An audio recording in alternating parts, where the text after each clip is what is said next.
ನಮಸ್ಕಾರ ಸ್ನೇಹಿತರೆ, ಮತ್ತೆ ರಾಜ್ಯದ ಮುಖ್ಯವಾದ ಮಾಹಿತಿಗಳನ್ನು ಡೀಟೇಲ್ ಆಗಿ ನೋಡೋಣ. ನನ್ನ ಮಾಂಗಲ್ಯ ಭಾಗ್ಯ ಉಳಿಸಿಕೊಡಿ ಎಂದು ಮುಖ್ಯಮಂತ್ರಿಯವರಿಗೆ ತಾಳಿಯನ್ನೇ ಪೋಸ್ಟ್ ಮಾಡಿ ಮನವಿ ಮಾಡಿದ ಮಹಿಳೆ. ಮತ್ತೊಂದೆಡೆಯಲ್ಲಿ 2028ರ ಚುನಾವಣೆಯಲ್ಲೂ ಕೂಡ ಮತ್ತೆ ನಾವೇ ಅಧಿಕಾರಕ್ಕೆ ಬರುತ್ತೇವೆ ಎಂದು ಮುಖ್ಯಮಂತ್ರಿಯವರ ಹೇಳಿಕೆ. ಎಲ್ಲ ಸುದ್ದಿಗಳನ್ನ ನೋಡೋಣ. ನಮ್ಮ ಸರ್ಕಾರ ಸುಭದ್ರವಾಗಿದೆ, ಕಾಂಗ್ರೆಸ್ ಒಗ್ಗಟ್ಟಾಗಿದೆ, ಬಿಜೆಪಿ ಒಳಗಿನೇ ಒಡುಕಿದೆ ಎಂದು ಸಿಎಂ ಸಿದ್ದರಾಮಯ್ಯನವರ ವಾಗ್ದಾಳಿ. ಇನ್ನು ಗೃಹಲಕ್ಷ್ಮಿ ಯೋಜನೆಯ ಹಣ ಜಮವಾಗಿಲ್ಲವೆಂದರೆ ವಿಡಿಯೋನ ಪೂರ್ತಿಯಾಗಿ ನೋಡಿ ಸ್ನೇಹಿತರೆ. ಮತ್ತೊಂದೆಡೆಯಲ್ಲಿ ಅಡುಗೆ ಮನೆಯಿಂದ ಹಿಡಿದು ಅಂತರಿಕ್ಷದವರೆಗೆ ಹೆಣ್ಣು ಮಕ್ಕಳು ಪ್ರವೇಶ ಮಾಡಿದಂತ ಕ್ಷೇತ್ರಗಳೇ ಇಲ್ಲ ಎಂದು ಸಿಎಂ ಸಿದ್ದರಾಮಯ್ಯನವರ ಪ್ರಶಂಸೆ. ಎಲ್ಲ ಸುದ್ದಿಗಳು ಬಂದಿವೆ. ನಿಮ್ಮ ಖಾತೆಗೂ ಕೂಡ ಶೀಘ್ರವೇ ಗೃಹಲಕ್ಷ್ಮಿ ಯೋಜನೆ ಹಣ ಜಮವಾಗಲಿದೆ.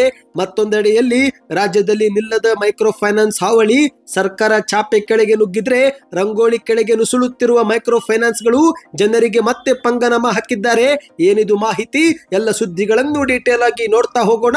ಅದಕ್ಕಿಂತ ಮೊದಲು ನೀವು ನಮ್ಮ ಚಾನಲ್ಗೆ ಮೊದಲು ಬಾರಿ ಭೇಟಿ ಕೊಡ್ತಾ ಇದ್ರೆ ದಯವಿಟ್ಟು ಸಬ್ಸ್ಕ್ರೈಬ್ ಆಗಿ ಸ್ನೇಹಿತರೆ. ಪಕ್ಕದಲ್ಲಿ ಒಂದು ಗಂಟೆ ಕಾಣಿಸುತ್ತಿರುವುದು, ಅದು ಕೂಡ ಕ್ಲಿಕ್ ಮಾಡಿ. ಇದರಿಂದ ನಾವು ಹಾಕುವ ಎಲ್ಲ ಮುಖ್ಯವಾದ ಮಾಹಿತಿಗಳು ನಿಮಗೆ ಸಿಗುತ್ತವೆ. ಈ ಒಂದು ವಿಡಿಯೋಗೆ ಲೈಕ್ ಮಾಡ್ತಾ ವಿಡಿಯೋನ ದಯವಿಟ್ಟು ಪೂರ್ತಿಯಾಗಿ ನೋಡಿ. ಮೊದಲನೇ ಮುಖ್ಯವಾದ ಮಾಹಿತಿ. ಈಗ ರಾಜ್ಯ ಕರ್ನಾಟಕದಲ್ಲಿ ಮೈಕ್ರೋ ಫೈನಾನ್ಸ್ ಸಿಬ್ಬಂದಿಗಳ ಅಟ್ಟಹಾಸ ಮಿತಿಮೀರಿ ಹೋಗಿದ್ದು, ಈಗಾಗಲೇ ಮೈಕ್ರೋ ಫೈನಾನ್ಸ್ ಸಿಬ್ಬಂದಿಗಳ ಕಿರುಕುಳದಿಂದಲೇ ಹಲವರು ಆತ್ಮಹತ್ಯೆಯನ್ನ ಮಾಡಿಕೊಂಡಿದ್ದಾರೆ. ಇದೀಗ ಇದೇ ಬೆನ್ನಲ್ಲೇ ಹಾವೇರಿ ಜಿಲ್ಲೆಯ ರಾಣಿಬೆನ್ನೂರಲ್ಲಿ ಮಹಿಳೆಯೊಬ್ಬರು ನನ್ನ ಮಾಂಗಲ್ಯ ಭಾಗ್ಯ ಉಳಿಸಿಕೊಡಿ ಎಂದು ಮುಖ್ಯಮಂತ್ರಿಯವರಿಗೆ ತಾಳಿಯನ್ನೇ ಪೋಸ್ಟ್ ಮಾಡಿ ಮನವಿಯನ್ನ ಮಾಡಿದ್ದಾರೆ. ಹೌದು ಸ್ನೇಹಿತರೆ, ಹಾವೇರಿ ಜಿಲ್ಲೆಯಲ್ಲೂ ಕೂಡ ಮೈಕ್ರೋ ಫೈನಾನ್ಸ್ ಅವರ ಉಪಟಳ ಹೆಚ್ಚಾಗಿ ಹೋಗಿದೆ. ಮೈಕ್ರೋ ಫೈನಾನ್ಸ್ ಕಿರುಕುಳಕ್ಕೆ ರಾಣಿಬೆನ್ನೂರು ಪಟ್ಟಣದ ನಿವಾಸಿಯಾಗಿರುವ ಶೈಲಾ ಎನ್ನುವರು ಬೇಸತ್ತು ಹೋಗಿದ್ದು, ಮೈಕ್ರೋ ಫೈನಾನ್ಸ್ ಕಿರುಕುಳಕ್ಕೆ ಶೈಲಾ ಅವರ ಪತಿಯು ಕೂಡ ಈಗ ಮನೆಯನ್ನೇ ತೊರೆದಿದ್ದಾರೆ. ಇದೇ ವೇಳೆ ದಿಕ್ಕು ದೋಚದೆ ನೇರವಾಗಿ ತಾಳಿಯನ್ನೇ ಮುಖ್ಯಮಂತ್ರಿಯವರಿಗೆ ಪೋಸ್ಟ್ ಮಾಡಿ ನನ್ನ ಮಾಂಗಲ್ಯ ಭಾಗ್ಯವನ್ನ ಉಳಿಸಿಕೊಡಿ ಎಂದು ಸಿಎಂ ಅವರಿಗೆ ಮನವಿಯನ್ನ ಮಾಡಿದ್ದಾರೆ. ಹೌದು ಸ್ನೇಹಿತರೆ, ಮಾಂಗಲ್ಯದ ಬದಲಾಗಿ ಅರಿಶಿನ ಕೊಂಬುವನ್ನ ಕಟ್ಟಿಕೊಂಡು ಶೀಲಾ ಅವರು ಇದೀಗ ಜೀವನ ನಡೆಸಿಕೊಳ್ಳುತ್ತಿದ್ದಾರೆ.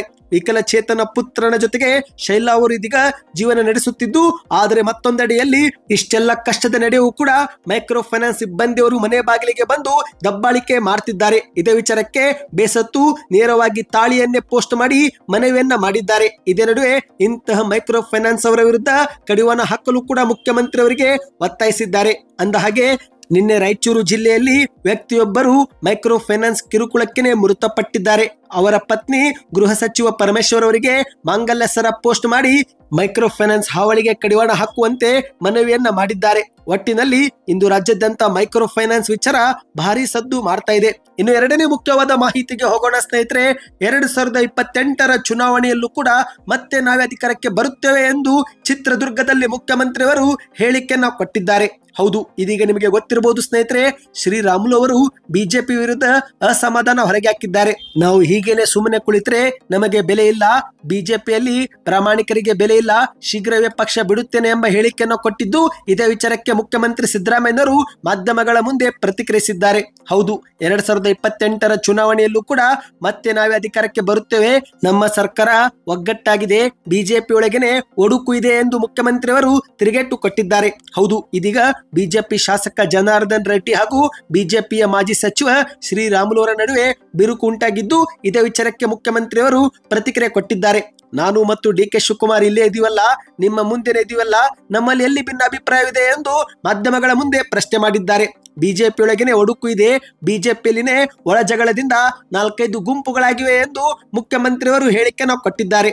ಹೌದು ಸ್ನೇಹಿತರೆ, ನಿನ್ನೆ ಚಿತ್ರದುರ್ಗ ಜಿಲ್ಲೆಯ ವಾಣಿ ವಿಲಾಸ ಜಲಾಶಯಕ್ಕೆ ಬಾಗಿನ ಅರ್ಪಿಸಿ ಮಾಧ್ಯಮಗಳ ಮುಂದೆ ಮಾತನಾಡಿದಂತ ಸಿದ್ದರಾಮಯ್ಯನವರು ಇಂದು ಬಿಜೆಪಿ ಪಕ್ಷದ ಒಳ ಜಗಳದಿಂದಾಗಿ ಬಿಜೆಪಿ ಒಡೆದ ಮನೆಯಾಗಿ ಹೋಗಿದೆ. ಅವರ ಪಕ್ಷದಲ್ಲಿ ದಿನ ಬೆಳಗಾದರೆ ಒಂದೊಂದು ಹೊಸ ಕಚ್ಚಾಟ ಬೆಳಕಿಗೆ ಬರ್ತಾ ಇದೆ. ಆದರೆ ನಮ್ಮಲ್ಲಿ ಈ ತರಹದ ಯಾವುದೇ ಸಮಸ್ಯೆ ಇಲ್ಲ. ನಾವೆಲ್ಲ ಶಾಸಕರು ಒಗ್ಗಟ್ಟಾಗಿದ್ದೇವೆ. 5 ವರ್ಷಗಳವರೆಗೂ ನಮ್ಮದೇ ಸರ್ಕಾರ ಇರುತ್ತದೆ. ಮುಂದೆ 2028ರ ಚುನಾವಣೆಯಲ್ಲೂ ಕೂಡ ಮತ್ತೆ ನಾವೇ ಅಧಿಕಾರಕ್ಕೆ ಬರುತ್ತೇವೆ ಎಂದು ಮುಖ್ಯಮಂತ್ರಿಯವರು ತಿಳಿಸಿದ್ದಾರೆ. ಇಂದು ರಾಜ್ಯದಲ್ಲಿ ಕಾಂಗ್ರೆಸ್ ಸರ್ಕಾರ ಸ್ಥಿರವಾಗಿದ್ದು, ನನ್ನ ಹಾಗೂ ಉಪಮುಖ್ಯಮಂತ್ರಿ ಡಿ.ಕೆ. ಶಿವಕುಮಾರ್ ನಡುವೆ ಯಾವುದೇ ಭಿನ್ನಾಭಿಪ್ರಾಯಗಳಿಲ್ಲ. ಇಂದು ಇಡೀ ಕಾಂಗ್ರೆಸ್ ಪಕ್ಷದ ಶಾಸಕರು ನಾವು ಒಗ್ಗಟ್ಟಿನಿಂದಲೇ ಇದ್ದೇವೆ. ಇನ್ನು ನನ್ನ ಮತ್ತು ಡಿ.ಕೆ. ಶಿವಕುಮಾರ್ ನಡುವೆ ಭಿನ್ನಾಭಿಪ್ರಾಯಗಳಿದ್ದಿದ್ರೆ ನಾವು ಒಟ್ಟಿಗೆ ಹೀಗೆ ನಿಂತು ಹೇಗೆ ಮಾತನಾಡುತ್ತೇವೆ ಎಂದು ಮುಖ್ಯಮಂತ್ರಿಯವರು ಪ್ರಶ್ನೆ ಮಾಡಿದ್ದಾರೆ. ನಿಜವಾದ ಒಡುಕು ಮೂಡಿರುವುದು ಕಾಂಗ್ರೆಸ್ ಪಕ್ಷದಲ್ಲಿ ಅಲ್ಲ, ಬಿಜೆಪಿಯಲ್ಲಿ ಒಡುಕು ಮೂಡಿದೆ. ರಾಜ್ಯದಲ್ಲಿ ಬಿಜೆಪಿ ಒಡೆದ ಮನೆಯಾಗಿ ಹೋಗಿದೆ. ಅವರಲ್ಲಿ 2-3-4 ಬಣಗಳಿವೆ. ಎಲ್ಲ ಬಣಗಳು ಒಳ ಜಗಳದಲ್ಲಿ ತೊಡಗಿವೆ. ನಮ್ಮ ಸರ್ಕಾರ ಸ್ಥಿರವಾಗಿದ್ದು ಮತ್ತೆ ನಾವೇ ಅಧಿಕಾರಕ್ಕೆ ಬರುತ್ತೇವೆ ಎಂದು ಮುಖ್ಯಮಂತ್ರಿಯವರು ತಿಳಿಸಿದ್ದಾರೆ. ಇದೇ ನಡುವೆ ಭದ್ರಾ ಮೇಲ್ದಂಡೆ ಯೋಜನೆ ವಿಚಾರ ಕುರಿತಂತೆ ಮಾತನಾಡಿದಂತ ಮುಖ್ಯಮಂತ್ರಿಯವರು ಇದೀಗ ಬರ ಪೀಡಿತ ಚಿತ್ರದುರ್ಗ ಜಿಲ್ಲೆಗೆ ನೀರು ಒದಗಿಸುವ ಭದ್ರಾ ಮೇಲ್ದಂಡೆ ಯೋಜನೆ ಪೂರ್ಣಗೊಳಿಸಲು ಕೂಡ ನಮ್ಮ ರಾಜ್ಯದ ಕಾಂಗ್ರೆಸ್ ಸರ್ಕಾರ ಬದ್ಧವಾಗಿದೆ.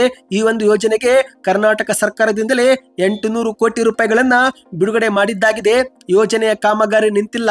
ಆದರೆ ಈ ಒಂದು ಹಿಂದೆ 2023-24 ಕೇಂದ್ರ ಸರ್ಕಾರದ ಬಜೆಟ್ ನಲ್ಲಿ ನಮಗೆ 5,300 ಕೋಟಿ ರೂಪಾಯಿಗಳನ್ನ ಮೀಸಲಿಡುವುದಾಗಿ ಘೋಷಣೆ ಮಾಡಿದ್ರು. ಆ ಸಮಯದಲ್ಲಿ ಮಾಜಿ ಮುಖ್ಯಮಂತ್ರಿ ಬೊಮ್ಮಾಯಿಯವರು ಕೂಡ ತಮ್ಮ ರಾಜ್ಯದ ಬಜೆಟ್ ನಲ್ಲಿಯೂ ಕೂಡ ಅದೇ ವರದಿಯನ್ನ ಮಾಡಿದ್ರು. ಆದ್ರೆ ಇದುವರೆಗೆ 1 ಪೈಸೆಯೂ ಕೂಡ ಅವರು ಬಿಡುಗಡೆ ಮಾಡಿಲ್ಲ. ಹಲವು ಬಾರಿ ಮನವಿ ಮಾಡಿದ್ರು ಕೂಡ ನಮಗೆ ಯಾವುದೇ ಪ್ರತಿಕ್ರಿಯೆ ಬಂದಿಲ್ಲ ಎಂದು ಮುಖ್ಯಮಂತ್ರಿಯವರು ಅಸಮಾಧಾನವನ್ನು ವ್ಯಕ್ತಪಡಿಸಿದ್ದಾರೆ. ನಾನಷ್ಟೇ ಅಲ್ಲ, ಡಿ.ಕೆ. ಶಿವಕುಮಾರ್ ಕೂಡ ಕೇಂದ್ರದ ಸಚಿವರನ್ನ ಭೇಟಿ ಮಾಡಿ ಅಗತ್ಯ ಹಣ ಬಿಡುಗಡೆ ಮಾಡುವಂತೆ ಮತ್ತು ನಬಾರ್ಡ್ಗೂ ಕೂಡ ಹಣ ನೀಡುವಂತೆ ಒತ್ತಾಯಿಸಿದ್ರು ಕೂಡ ಕೇಂದ್ರ ಸರ್ಕಾರ ಇದುವರೆಗೆ ನಮಗೆ ಹಣ ಬಿಡುಗಡೆ ಮಾಡದೆ ಮಲತಾಯಿ ಧೋರಣೆ ಮಾಡ್ತಿದೆ ಎಂದು ಮುಖ್ಯಮಂತ್ರಿಯವರು ಕಿಡಿಕಾರಿದ್ದಾರೆ. ರಾಜ್ಯ ಸರ್ಕಾರದಿಂದಲೇ ಈಗ 800 ಕೋಟಿ ರೂಪಾಯಿ ನಾವು ಬಿಡುಗಡೆ ಮಾಡಿದ್ದೇವೆ. ಈ ಒಂದು ಯೋಜನೆಯ ಕಾಮಗಾರಿ ನಿಂತಿಲ್ಲ ಎಂದು ಮುಖ್ಯಮಂತ್ರಿಯವರು ಮಾತನಾಡಿದ್ದಾರೆ. ಸ್ನೇಹಿತರೆ, ಇನ್ನಿದೀಗ ಮತ್ತೊಂದು ಮುಖ್ಯವಾದ ಮಾಹಿತಿಗೆ ಹೋಗೋಣ. ಈಗ ರಾಜ್ಯದ ಮುಖ್ಯಮಂತ್ರಿಯವರು ಹೆಣ್ಣು ಮಕ್ಕಳ ಕುರಿತಂತೆ ಪ್ರಶಂಸಿಸಿದ್ದಾರೆ. ಹೌದು, ಅಡುಗೆ ಮನೆಯಿಂದ ಅಂತರಿಕ್ಷದವರೆಗೆ ಹೆಣ್ಣು ಮಕ್ಕಳು ಪ್ರವೇಶ ಮಾಡಿದ ಯಾವುದೇ ಕ್ಷೇತ್ರಗಳೇ ಇಲ್ಲ ಎಂದು ಮುಖ್ಯಮಂತ್ರಿಯವರು ಪ್ರಶಂಸಿಸಿದ್ದಾರೆ. ಅಂದ ಹಾಗೆ ಸ್ನೇಹಿತರೆ, ಇಂದು ರಾಷ್ಟ್ರೀಯ ಹೆಣ್ಣು ಮಕ್ಕಳ ದಿನ ಹಿನ್ನೆಲೆಯಲ್ಲಿ ರಾಜ್ಯದ ಎಲ್ಲಾ ಜಿಲ್ಲಾಸ್ಪತ್ರೆಗಳಲ್ಲಿ ಹೆಣ್ಣು ಮಕ್ಕಳು ಹುಟ್ಟುವ ಕುಟುಂಬಕ್ಕೆ 1,000 ರೂಪಾಯಿ ಮೌಲ್ಯದ ಕಿಟ್ಗಳನ್ನು ಕೂಡ ಸರ್ಕಾರ ಕೊಡ್ತಾ ಇದೆ. ಇದೇ ನಡುವೆ ಮುಖ್ಯಮಂತ್ರಿಯವರು ಕೂಡ ಮಾತನಾಡಿದ್ದು, ಇಂದು ಅಡುಗೆ ಮನೆಯಿಂದ ಅಂತರಿಕ್ಷದವರೆಗೆ ಹೆಣ್ಣು ಮಕ್ಕಳು ಪ್ರವೇಶ ಮಾಡದೇ ಇರುವ ಕ್ಷೇತ್ರಗಳಿಲ್ಲ. ಹೆಣ್ಣು ಮಕ್ಕಳು ಸಾಧಿಸದ ಗುರಿಯೇ ಇಲ್ಲ. ಹೆಣ್ಣು ಮಕ್ಕಳು ಏರದ ಎತ್ತರವೇ ಇಲ್ಲ. ಇಂದು ಹೆಣ್ಣು ಕೂಡ ತಾಯಿ, ಅಕ್ಕ ತಂಗಿ, ಹೆಂಡತಿಯಾಗಿ ಹೀಗೆ ಪುರುಷನ ಬದುಕಿನ ಪ್ರತಿ ಹಂತದಲ್ಲೂ ಕೂಡ ಪುರುಷನೊಂದಿಗೆ ಕಷ್ಟ ಸುಖಗಳಿಗೆ, ನೋವು ನಲಿವುಗಳಿಗೆ ಹೆಗಲಾಗಿ ನಿಲ್ಲುತ್ತಿದ್ದಾಳೆ. ನಿಸರ್ಗದ ಅದ್ಭುತ ಸೃಷ್ಟಿ ಅಂದ್ರೆ ಅದು ಹೆಣ್ಣು. ಆಧುನಿಕ ಯುಗದಲ್ಲಿ ಹೆಣ್ಣು ಮಕ್ಕಳು ಎದುರಿಸುತ್ತಿರುವ ಲಿಂಗಾಧಾರಿತ ಅಸಮಾನತೆ, ಅವಕಾಶಗಳಲ್ಲಿ ತಾರತಮ್ಯ, ಇಂತಹ ಅಡೆತಡೆ ವಿರುದ್ಧಕ್ಕೆ ನಾವೆಲ್ಲರೂ ಹೋರಾಟ ಮಾಡಬೇಕು.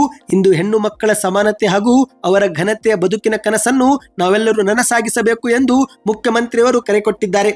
ಇದೇ ನಡುವೆ ನಮ್ಮ ಸರ್ಕಾರ ಜಾರಿಗೆ ತಂದಿರುವ ಗೃಹಲಕ್ಷ್ಮಿ ಶಕ್ತಿ ಯೋಜನೆಯು ಕೂಡ ಮುಂತಾದ ಯೋಜನೆಗಳು ಸ್ತ್ರೀ ಸಬಲೀಕರಣದ ನಿಟ್ಟಿನಲ್ಲೇ ಹೊಸ ಇತಿಹಾಸವನ್ನೇ ನಿರ್ಮಿಸಿವೆ. ಅಂತಾರಾಷ್ಟ್ರೀಯ ಮಟ್ಟದಲ್ಲಿ ನಮ್ಮ ಸರ್ಕಾರ ಗ್ಯಾರಂಟಿ ಯೋಜನೆಗಳಿಂದ ಪ್ರಶಂಸೆಗೆ ಪಾತ್ರವಾಗಿದೆ. ಇದು ಹೆಣ್ಣು ಮಕ್ಕಳ ಬಗೆಗಿನ ನಮ್ಮ ಸರ್ಕಾರದ ಕಾಳಜಿ. ನಾಡಿನ ಹೆಣ್ಣು ಮಕ್ಕಳಿಗೆ ರಾಷ್ಟ್ರೀಯ ಹೆಣ್ಣು ಮಕ್ಕಳ ದಿನದ ಶುಭಾಶಯಗಳು ಎಂದು ಮುಖ್ಯಮಂತ್ರಿಯವರು ಶುಭಾಶಯವನ್ನ ಕೋರಿದ್ದಾರೆ. ಇದೇ ನಡುವೆ ಗೃಹಲಕ್ಷ್ಮಿ ಯೋಜನೆ ಹಣವು ಕೂಡ ಶೀಘ್ರವೇ ಜಮಾ ಆಗುವುದಾಗಿ ಭರವಸೆ ಕೊಟ್ಟಿದ್ದಾರೆ. ಹೌದು ಸ್ನೇಹಿತರೆ, ಇದೀಗ ಗೃಹಲಕ್ಷ್ಮಿ ಯೋಜನೆ ಕುರಿತಂತೆ ಒಂದು ಮುಖ್ಯವಾದ ಮಾಹಿತಿ ಬಂದಿದೆ. ಕಳೆದ 2-3 ತಿಂಗಳಿನಿಂದ ಎಷ್ಟೋ ಜನರಿಗೆ ಗೃಹಲಕ್ಷ್ಮಿ ಯೋಜನೆ ಹಣ ಜಮಾವಾಗದೇ ಇರುವುದು ರಾಜ್ಯ ಸರ್ಕಾರದ ಬೆಳಕಿಗೆ ಬಂದಿದ್ದು, ಇದೇ ನಿಟ್ಟಿನಲ್ಲಿ ತಾಂತ್ರಿಕ ಸಮಸ್ಯೆ ಬಗೆಹರಿಸಿ ಶೀಘ್ರವೇ ಹಣ ಜಮಾ ಮಾಡುವಂತೆ ಸೂಚನೆ ಕೊಡಲಾಗಿದೆ. ಹೌದು, ರಾಜ್ಯ ಸರ್ಕಾರದ ಮಹತ್ವಾಕಾಂಕ್ಷೆಯಲ್ಲಿ ಒಂದಾಗಿರುವ ಗೃಹಲಕ್ಷ್ಮಿ ಯೋಜನೆ ಹಣ ಕೆಲವು ತಾಂತ್ರಿಕ ತೊಂದರೆಗಳಿಂದ ಸಮಸ್ಯೆ ಆಗಿರುವುದು ಬೆಳಕಿಗೆ ಬಂದಿದೆ. ಸ್ನೇಹಿತರೆ, ಈ ಕುರಿತಂತೆ ಮತ್ತೆ ಯಾವುದೂ ಸಮಸ್ಯೆ ಇಲ್ಲ. ತಾಂತ್ರಿಕ ಸಮಸ್ಯೆಯಿಂದಲೇ ಹಣ ಬಿಡುಗಡೆ ಆಗುವುದರಲ್ಲಿ ವಿಳಂಬವಾಗಿದೆ ಎಂದು ಅಧಿಕಾರಿಗಳು ತಿಳಿಸಿದ್ದಾರೆ. ಈಗ 2 ಅಥವಾ 3 ತಿಂಗಳ ಹಣ ನಿಮ್ಮ ಖಾತೆಯಲ್ಲಿ ನೀವು ಪಡೆದುಕೊಂಡಿಲ್ಲವೆಂದರೆ ಆ ಒಂದು ಹಣ ಒಟ್ಟಿಗೆ ಈ ಬಾರಿ ಜಮವಾಗಲಿದೆ. ಸ್ನೇಹಿತರೆ, ಕರ್ನಾಟಕದ ಎಲ್ಲಾ ಜಿಲ್ಲೆಗಳಲ್ಲೂ ಮುಂದಿನ ದಿನಗಳಲ್ಲಿ ಗ್ಯಾರಂಟಿ ಯೋಜನೆಯನ್ನು ಪರಿಣಾಮಕಾರಿ ಅನುಷ್ಠಾನವಾಗಿ ಮಾಡುವಂತೆ ಮುಖ್ಯಮಂತ್ರಿಯವರು ಸೂಚನೆ ಕೊಟ್ಟಿದ್ದಾರೆ. ಎಲ್ಲ ಅಧಿಕಾರಿಗಳು ಪ್ರಾಮಾಣಿಕವಾಗಿ ಕೆಲಸ ಮಾಡಬೇಕು, ಯೋಜನೆಗಳನ್ನ ಫಲಾನುಭವಿಗಳಿಗೆ ತಲುಪಿಸಬೇಕು ಎಂದು ಮುಖ್ಯಮಂತ್ರಿಯವರು ಸೂಚನೆ ಕೊಟ್ಟಿದ್ದಾರೆ. ಈ ಮೂಲಕ ಗೃಹಲಕ್ಷ್ಮಿ ಯೋಜನೆ ಹಣಕ್ಕಾಗಿ ಕಾದು ಕುಳಿತಿರುವ ಮಹಿಳೆಯರಿಗೆ ಒಂದು ಗುಡ್ ನ್ಯೂಸ್ ಅಂತಾನೆ ಹೇಳಬಹುದು. ಸ್ನೇಹಿತರೆ, ಈ ಒಂದು ಹಣವನ್ನ ಪಡೆಯಲು ನೀವು ಜನವರಿ 30ರವರೆಗೆ ಕಾಯಬೇಕು ಎಂದು ಕೂಡ ಹೇಳಲಾಗಿದೆ. ಏಕೆಂದ್ರೆ ಸರ್ಕಾರದ ಮಟ್ಟದಲ್ಲೇ ತಾಂತ್ರಿಕ ಸಮಸ್ಯೆ ಎದುರಾಗಿರುವುದು ಈಗ ಬೆಳಕಿಗೆ ಬಂದಿದ್ದು, ಆ ಒಂದು ಸಮಸ್ಯೆಯನ್ನು ಕೂಡ ಬಗೆಹರಿಸಲಾಗುತ್ತಿದೆ. ಇನ್ನಿದೀಗ ಕೊನೆಯ ಮುಖ್ಯವಾದ ಮಾಹಿತಿಗೆ ಹೋಗೋಣ. ಸ್ನೇಹಿತರೆ, ಸರ್ಕಾರ ಚಾಪೆ ಕೆಳಗೆ ನುಗ್ಗಿದ್ರೆ ಈ ಮೈಕ್ರೋ ಫೈನಾನ್ಸ್ ಕಂಪನಿಯವರು ರಂಗೋಲಿ ಕೆಳಗೆನೆ ನುಗ್ತಾ ಇದ್ದಾರೆ. ಈಗ ರಾಜ್ಯದ ಜನರಿಗೆ ಮತ್ತೊಮ್ಮೆ ಪಂಗನಾಮವನ್ನ ಹಾಕಿದ್ದಾರೆ. ಹೌದು, ಮೈಕ್ರೋ ಫೈನಾನ್ಸ್ ಕಂಪನಿಗಳು ಸಾಲ ವಸೂಲಿ ನೆಪದಲ್ಲಿ ಸಾಲಗಾರರನ್ನು ಇನ್ನಿಲ್ಲದಂತೆ ಕಾಡಿ ಕೆಂಗೆಡಿಸಿದ್ದು ಸಾಕಷ್ಟು ಜನರು ತಮ್ಮ ಪ್ರಾಣವನ್ನೇ ಕಳೆದುಕೊಂಡಿದ್ದಾರೆ. ಆದರೆ ಇದೇ ಒಂದು ನಡುವೆ ಇದೀಗ ರಾಜ್ಯದ ಕಾಂಗ್ರೆಸ್ ಸರ್ಕಾರ ಒಂದು ಹೊಸ ಕಾನೂನು ತಿದ್ದುಪಡಿ ಮಾಡಲು ಮುಂದಾಗಿದೆ.